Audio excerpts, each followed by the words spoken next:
One of the simplest and most effective ways of reducing stereotype threat is to attack the awareness of the stereotype.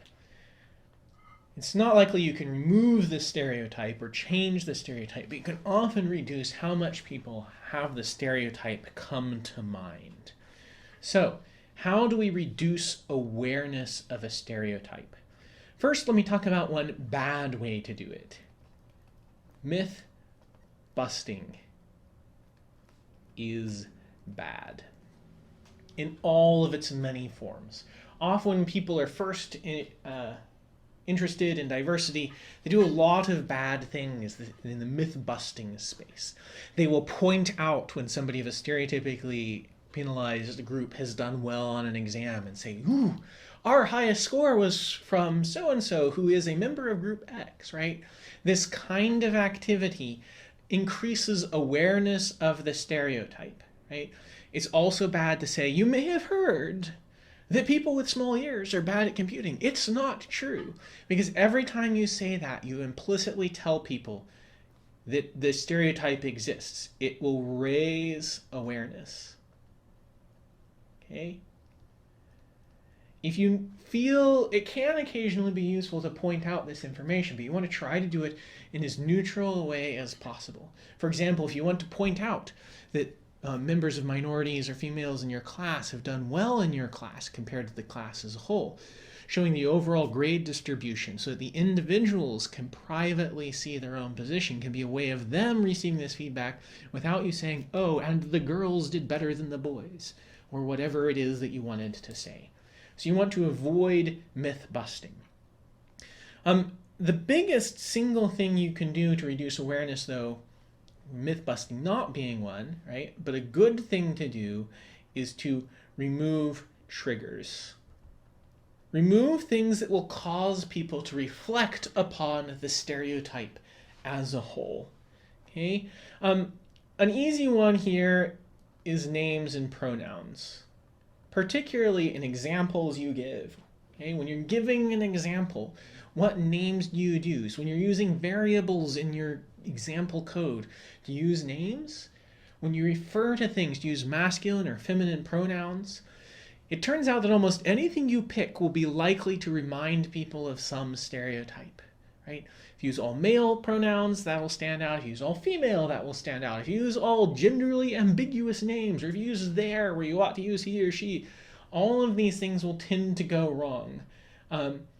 Certainly a mix is better than having all of them be the same, but my general suggestion is to say things like the student in your examples, or person X, etc. And try to use plurals where you need pronouns, or to refer to them again by name, various things that can remove that level of reminding people of the pronoun, of the genders and ethnicities in what you're doing. There are other things that perhaps you think of less. But for example, if you're going to ask demographic information, you want to put it at the end of whatever you're asking, right? If you want to be able to measure how different demographies do on an exam, ask them after they finish the exam, not before. Don't remind them going in, right? You don't want to explicitly segregate people, and if you need to do so, you want to make sure you do it or implicitly integrate them, right? You don't want to refer to their gender, their race, their stereotypically threatened group as little as you can.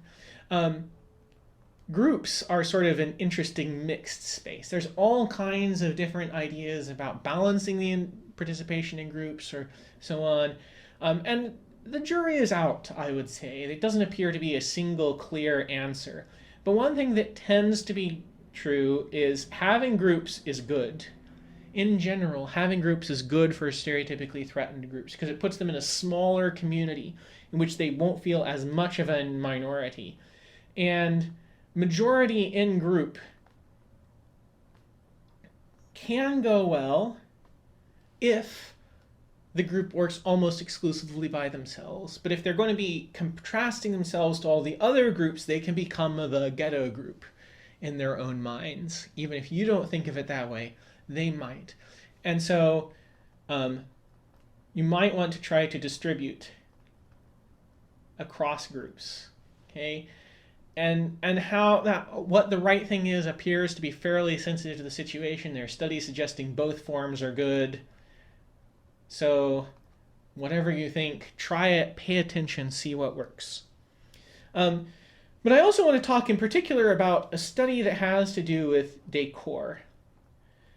There's a lot of different things that can impact people's awareness. And there's this fascinating paper, there's been several since, about this idea of ambient belonging, different cues, and how those cues can impact stereotype threat. This paper is an interesting read, but I also want to bring out one particular graph from the paper. They did a study to determine what people stereotypically associated with computer science and not. And then they presented rooms that were stereotypically either computer science-y or not computer science-y, and then asked a variety of questions about different people. And one of the things they found is that when you remove the stereotypical signals from the system, you'll see that there's quite a large error bar overlap here. It's not clear that any had any impact on the males. Perhaps a small decrease in interest, but nothing significant. However, when you look at the gap for the females, the stereotypically threatened group, you see two standard deviations of difference, right? A significant increase in interest and a sense of belonging and inclusion that came about with that, right? So as you're thinking about decoration, each individual has a different ability to control this. You might have your own classroom or your own lab that you can actually think about different posters or different layouts. And often we're pretty bad at figuring out what is good in these because we tend to be in the in-group, right? We are used to the way that we expect computer science labs or computer science professors' offices to be decorated. So ask somebody else, ask somebody from a different group to give you advice. And not necessarily, how do I make this look less computery, but just how do I make it look nicer? How can I clean it up? How can I improve it? What posters can I remove? What can I replace to make my space look more inviting to more people? And as you do this, you can remove the triggers, cause people to reflect on the stereotypes less often, and significantly reduce stereotype threat.